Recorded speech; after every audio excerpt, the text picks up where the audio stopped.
Hello, బాగున్నారా? నేను బాగున్నాను. మీ అందరూ బాగుండాలని మనస్ఫూర్తిగా కోరుకుంటున్నాను.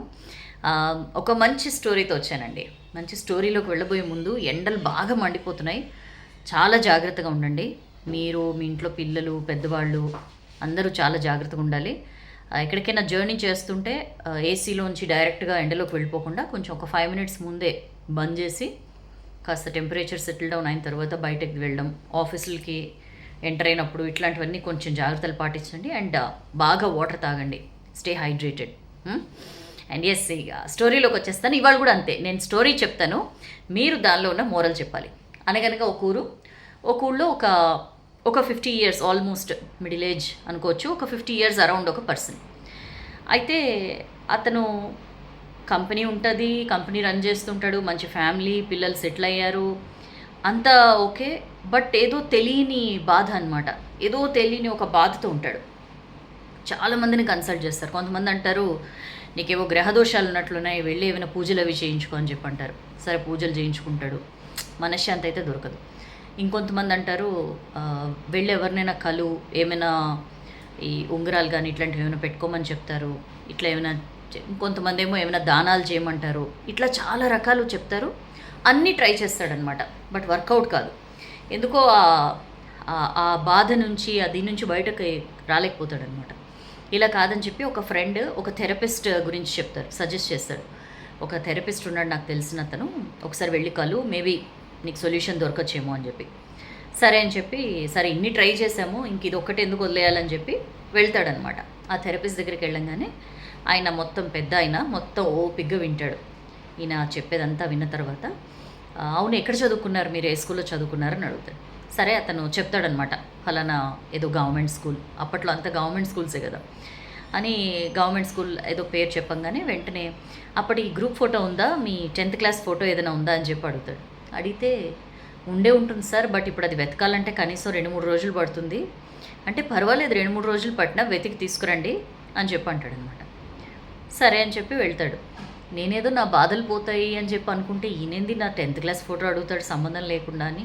సరే ఏమోలే, మంచి పెద్ద థెరపిస్ట్ అని చెప్పి అన్నారు కదా, సరేలే మనం ఎందుకో ప్రతిదానికి అడ్డం చెప్పడం అని చెప్పి వెళ్తాడు. ఇంటికి వెళ్ళి మొత్తం అవి వస్తువులు, ఎక్కడ 50 ఏళ్ళు, ఎక్కడ 10th క్లాస్ ఫోటో, మొత్తం అంతా తిరగమరుగేసి మొత్తం అంతా చేసి వెతికేసరికి మొత్తానికి 10th క్లాస్ గ్రూప్ ఫోటో దొరుకుతుంది. చూసుకుని చాలాసేపు సంతోషపడతాడనమాట ఆయన. అప్పుడు జ్ఞాపకాలన్నీ వస్తాయి కదా. సరే తీసుకుని వెళ్తాడు. ఒక 3-4 డేస్ తర్వాత థెరపిస్ట్ దగ్గరికి, మొత్తానికి సాధించాను సార్ అని చెప్పి ఆ ఫోటో వెళ్తే, ఎవరెవరు వీళ్ళందరూ గుర్తున్నారా నీకు అని చెప్పంటే చెప్తాడనమాట. ఆల్మోస్ట్ అందరి పేర్లు చెప్తాడు. ఒక పని చేయి, ఒకసారి వీళ్ళందరినీ కలిసిరా అంటాడు. ఇదేంట్రా బాబు, ఈయన ఫస్ట్ ఫోటో తెమ్మండమే విచిత్రం అంటే వీళ్ళందరినీ కలిసి రమ్మంటాడు ఏంటి అంటే, అని వాళ్ళందరూ ఎక్కడున్నారో నాకు ఇప్పుడు తెలియదు సార్ అని చెప్పి అంటాడు. అంటే తెలుసుకో, కనుక్కో, వాళ్ళలో ఎవరెవరు ఎక్కడున్నారో కనుక్కొని ఒకసారి వెళ్ళి కలిసేసిరా అందరినీ, తర్వాత మనం థెరపీ కంటిన్యూ చేద్దాం. ఈయనకి ఏంటి, నేను ఏమైనా అనవసరంగా వచ్చానా ఈయన దగ్గరికి అని అనుకుంటాడు. మళ్ళీ లేదు చూద్దాం ఆయన ఎందుకు చెప్పాడో అని ఇంకా అదే పనిగా కూర్చుంటాడనమాట. మొత్తం ఒక్కొక్కళ్ళ పేరు, వాళ్ళ గురించి మొత్తం ఎక్కడున్నారు ఏంటి అని అన్ని డీటెయిల్స్ తీసుకుని, దానికి చాలా టైం పడుతుంది. చాలా టైము, మొత్తం పేపర్ వర్క్ అంతా చేసుకుని బ్యాక్ ప్యాక్ వేసుకుని బయలుదేరుతాడనమాట. ఎట్లయినా కలవాలందరినీ ఆయన చెప్పాడు కదా అని చెప్పి. ఆయన చెప్పాడని కలవడం ఒక ఎత్తు అయితే, ఈయనకి వెళ్తూ ఉండగా ఆ జర్నీలోనే ఒకలాంటి ఎక్సైట్మెంట్ స్టార్ట్ అవుతుందన్నమాట. ఎప్పుడూ నా 10th క్లాస్ ఫ్రెండ్స్ అందరినీ నేను కలవబోతున్నానే అని చెప్పి. సరే బయలుదేరుతాడు. వెళ్ళి ఆల్మోస్ట్ ఒక 1-2 నెలలు అరౌండ్ పడుతుందండి. మొత్తం అందరి గురించి ఒక 30 స్టూడెంట్స్ ఉంటే, మొత్తం ఆ 30 స్టూడెంట్స్కి సంబంధించిన వేరే బోర్డ్స్ తెలుసుకుని థెరపిస్ట్ చెప్పిన పని చేసి ఆయన వాపస్ వస్తాడనమాట. వచ్చిన తర్వాత చాలా చేంజ్ ఉంటుంది ఆయనలో. బయటికి అంటే కనిపించేంత చేంజ్ కాదు, but the therapist can know అనమాట. కనిపెడతాడు ఈయనలో చేంజ్. ఏంటి కలిసావా అందరినీ అంటే, అందరినీ కలవడం మాట పక్కన పెడితే, నాకు అంత ముందు దాకా ఉన్న ఆందోళన, ఆ చింత, ఆ వరి, ఆ డిస్సాటిస్ఫాక్షన్, అసంతృప్తి ఇవన్నీ పోయాయండి అని చెప్పండి. అదేంటి అని చెప్పాడు. సార్ మీరు నన్ను కలవమన్నారు అందరూ, నా ఫ్రెండ్స్ కొంతమంది, నేను వాళ్ళ సిచ్యుయేషన్స్ చెప్తాను. 50 ఏళ్ళు కూడా, అంటే ఆయన ఫ్రెండ్స్ అంటే అదే ఏజ్ గ్రూప్ ఉంటారు కాబట్టి జనరల్గా 50 ఏళ్ళు కూడా రాకుండానే 5-6 ఏళ్ల క్రితం చనిపోయిన వాళ్ళు 4-5 ఉన్నారు నా ఫ్రెండ్స్‌లో. ఇంకొంతమంది ఒక పూట గడిస్తే బావుండు అని చెప్పి ఎట్లయినా సరే కష్టపడి వాళ్ళు తింటూ వాళ్ళ పిల్లలకి పోషించుకుంటూ ఇట్లాంటి దీనస్థితిలో ఉన్నారు. ఇంకొంతమంది మంచిగా మనం అప్పుడే బాగా చదువుకొని సెటిల్ అయి ఉంటే బాగుండేవాళ్ళం కదా అని చెప్పి ఇంకొంతమంది ఫీల్ అవుతున్న వాళ్ళు ఉన్నారు. ఇంకొంతమంది ఎట్లనో పర్వాలేదు, నా వరకు గెట్ ఆన్ అయిపోతుంది, మరి పిల్లల పరిస్థితి ఏంటో వాళ్ళే చూసుకోవాలి ఇట్లా అనుకుంటున్న వాళ్ళందరూ ఉన్నారు.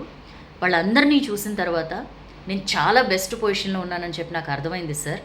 ఇంకా నాకు ఎట్లాంటి వరీ లేదు, ఎట్లాంటి అసంతృప్తి లేదు లైఫ్లో. నేను చాలా హ్యాపీగా ఉన్నాను, ఇంకా చాలా హ్యాపీగా ఉంటాను అని చెప్పి వెళ్ళిపోతాడనమాట. థెరపిస్ట్ ఏం చేయరు, ఒక చిన్న నవ్వు ఊరుకుంటారు. ఆల్మోస్ట్ ఈ స్టోరీలో వాల్యూ ఏంటో నేను చెప్పకనే చెప్పాను. బట్ లెట్ మీ నో, మీకు ఈ స్టోరీ నుంచి ఏం అర్థమైంది, ఏం మోరల్ ఈ స్టోరీ నుంచి మనం నేర్చుకోవచ్చు. నిజంగా మన డైలీ లైఫ్లో చాలామంది ఉంటారు ఇట్లాంటి పర్సన్ లాంటి వాళ్ళు ఈ స్టోరీ విని ఏం నేర్చుకోవచ్చు నాకు చెప్పండి. అండ్ ఎస్, మీ పేర్లు నేను లాస్ట్ టైం చెప్పలేదు, తిరుమలలో ఉన్నాను కాబట్టి ఈసారి మీ పేర్లతో సహా ఎవరెవరు చెప్పిన మోరల్ బాగుందో అందరికీ చెప్పాను కదా. స్టోరీ నచ్చితే లైక్ చేయండి, బాగా నచ్చితే షేర్ చేయండి. అండ్ ఈ స్టోరీ నుంచి మీరు ఏం నేర్చుకున్నారో కింద కామెంట్ సెక్షన్లో పోస్ట్ చేయండి. నేను అందరి పేర్లు చదువుతాను. Thank you so much for your lovely participation. Next వీడియోలో కలుద్దాం. సో స్టోరీ నాది, మోరల్ మీది. బాయ్.